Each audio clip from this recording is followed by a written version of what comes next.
વરસાદને લઈને અત્યારે હાલ એક મહત્વની વાત કરવાની છે વિડીયોની અંદર. વિડીયોને સંપૂર્ણ જોજો.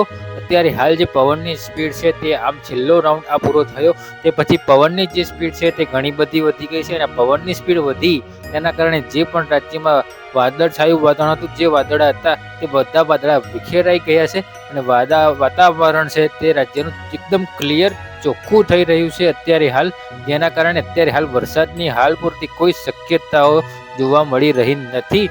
પરંતુ 15 કે 16 તારીખ પછી આ જે પવનની સ્પીડ છે તે ફરીથી ઘટાડો થશે, જેમાં ઘટાડો થશે લગભગ અંદાજિત 19 થી 20 કિલોમીટર પ્રતિ કલાક કે કોઈ એરિયામાં 15 થી 17 કિલોમીટર પ્રતિ કલાકની સ્પીડ છે તે જોવા મળશે.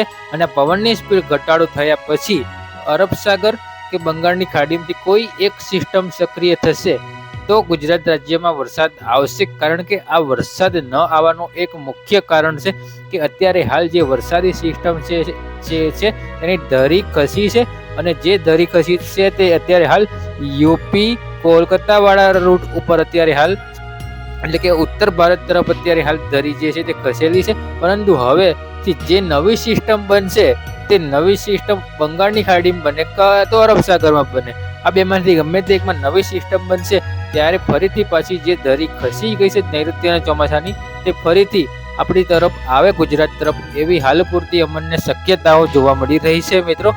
એટલે લગભગ 15 તારીખથી આપણે આગાહી આપી જ હતી.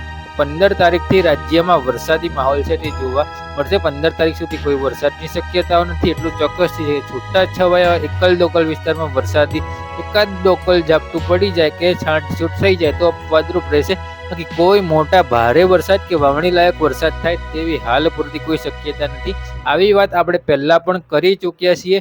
ખોટા મિત્રો વિડીયો તમે જોતા નથી આખો, અને પછી ઘણા લોકો કોલ કરીને પણ ફરિયાદ કરે છે ખોટી આગાહી કરો છો, પરંતુ આમાં ખોટી આગાહીની વાત જ નથી. તમે લોકો 22 સેકન્ડ કે 25 સેકન્ડ વધીને 1 મિનિટ કે 30 સેકન્ડ સુધી વિડીયો જુઓ છો, પછી વિડીયોને તમે છોડી દો છો.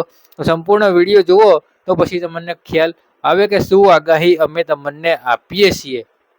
બરાબર, એટલે આ રીતેની અત્યારે હાલ પૂરતી આગાહી અમને જાણવા મળી છે.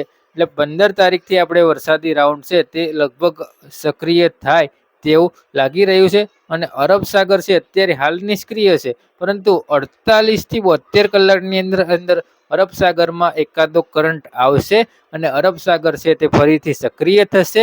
અને બીજી તરફ ઓક્સ્ટ્રોપ જે છે તે પણ સક્રિય થવા જઈ રહ્યો છે, એ પણ સક્રિય થશે, જેથી કરીને રાજ્યમાં ફરીથી વરસાદનું પ્રમાણ છે તે જોવા મળવાનું છે.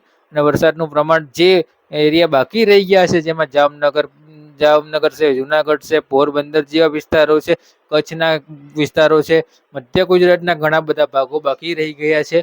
તો આ બધા જે વિસ્તારો બાકી રહી ગયા છે તે વિસ્તારોને આ રાઉન્ડની અંદર ચોક્કસથી લાભ મળવાનો છે મિત્રો. એટલે અત્યારે હાલ મિત્રો આ વિડીયો બનાવવા માટે એટલી જ માહિતી આપવાની હતી કે જે વિસ્તારો બાકી રહી ગયા છે તેની માહિતી, ચોમાસું ધરી ખસી છે તે, અને પવનની જે ઝડપ વધી છે તે, આ 3 મેઇન કારણોના કારણે ચોમાસું છે તે અત્યારે હાલ ગુજરાતમાં નિષ્ક્રિય જોવા મળી રહ્યું છે અને પવનની સ્પીડમાં પણ વધારો જોવા મળી રહ્યો છે. બાકી આવી જ લેટેસ્ટ અપડેટ માટે અમારી YouTube channel weather news Gujarati YouTube ચેનલને સબસ્ક્રાઇબ ના કરી સબસ્ક્રાઇબ કરી દેવી, વિડીયોને લાઇક કરીને વિડીયોને તમામ ગ્રુપમાં શેર કરી દેવો. અને કાલે વિડીયો નહોતો આવ્યો એનું કારણ એ હતું કાલે આપણે હાજર હતા નહીં, અને જે જગ્યાએ આપણે હતા ત્યાં આગળ વિડીયો તો બનાવી દઈએ પણ નેટવર્કની સુવિધા હતી નહીં, મોબાઈલ નેટવર્ક આવતું નહોતું, જેથી કરીને આપણે વિડીયો મૂકી શક્યા નથી. જેની માહિતી આપણે આજના વિડીયોની અંદર સંપૂર્ણપણે માહિતી આપી છે. અને આજે થઈ ગઈ છે તારીખ